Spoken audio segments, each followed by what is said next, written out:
So, think about what's the holy grail between somebody taking action or not. It's one word, certainty.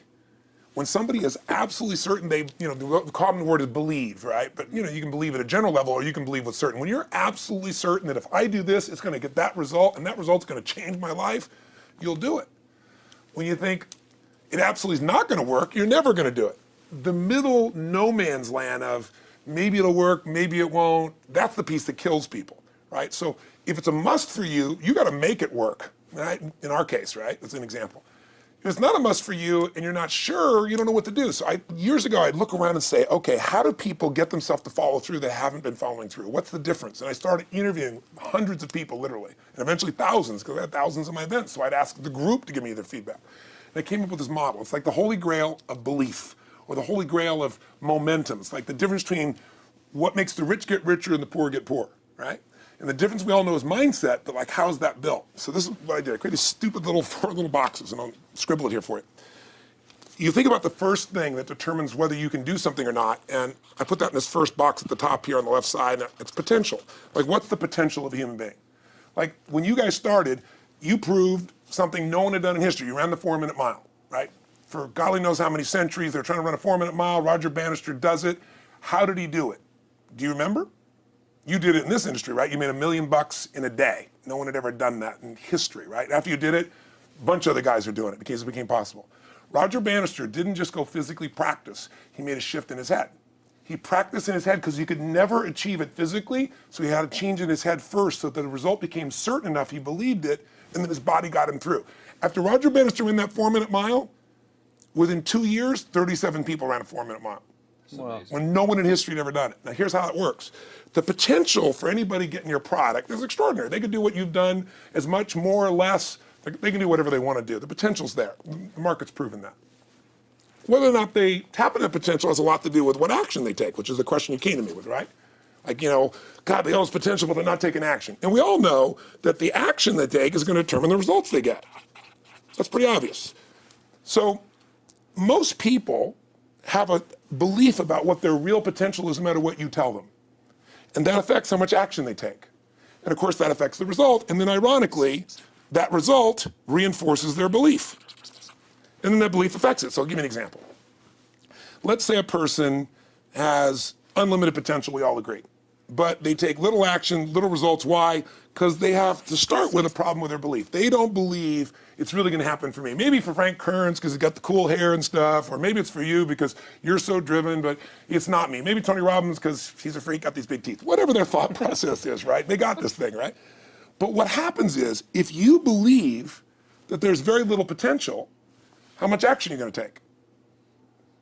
Nothing, little. And when you take little potential with a little action, what kind of results do you get? Lousy little results. And when you get little results, what does that do to your belief? You go, see, I told you this was a waste of time, told you this wouldn't work. And then what happens? You tap even less potential, you take even less action, you get even worse results, and your belief gets even weaker. And this sucker feeds on itself until you are in a downward spiral. It's poisonous. It's poisonous and it's self-fulfilling. Now, what if something could happen that could come along and fill you with a sense of absolute certainty? Not like I believe, but where you know. In you guys' case, mine as well, we knew because we had to. Because we burned the boats. There was no other option. We had to find a way. We weren't going to live that way. We all did it in different ways and for different reasons, but in essence, that was it. If you get yourself in a state of certainty that this is going to work, I'm going to find the way, and if this doesn't work, I will make the way, then you tap a lot more potential. And when you're certain in your potential, you take massive action. When you take massive action, you really believe in something, you get great results. When you get great results, your brain goes, see, I told you I was a stud. I told you this thing would work out. Now you're even stronger. You tap more potential, take greater action, greater results. That's how you went from $300 in a week to $2,500 in 5 days to $100,000 in a month to $1 million in a day. Same thing with you. And we get momentum. That's why the rich get richer and the poor get poorer. Now some people go out and they go, well, I'm going to take a bunch of action. All right, I'm going to open this product. I'm going to try it. And they'll say to you, I even did it. But it's like a salesman who goes and knocks on the door, and he knocks on 100 doors and says, you don't want one of these, do you? Yeah, exactly right.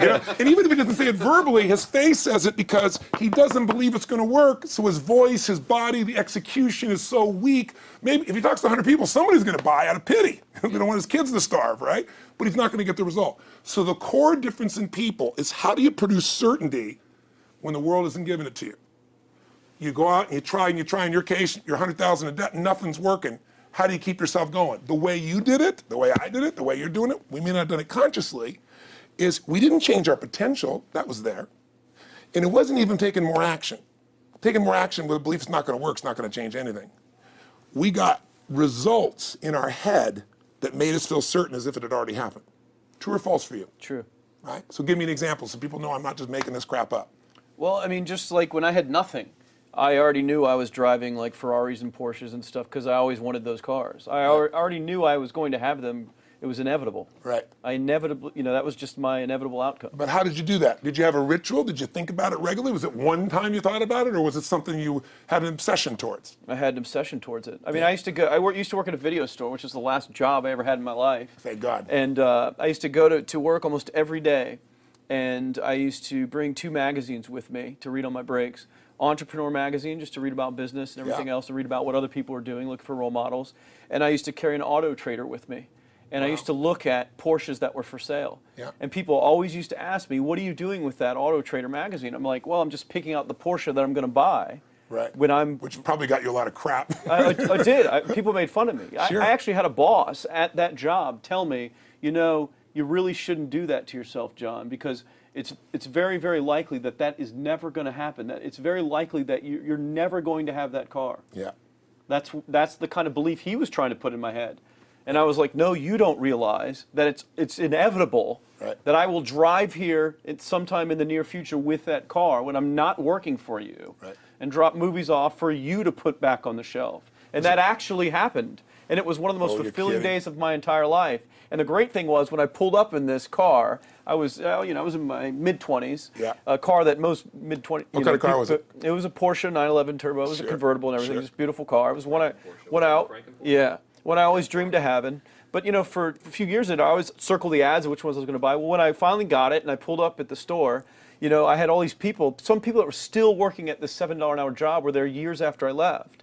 And I'll never forget this, even the boss and stuff, and the reaction of the people was like, wow, that is awesome. Yeah. Is that your dad's car?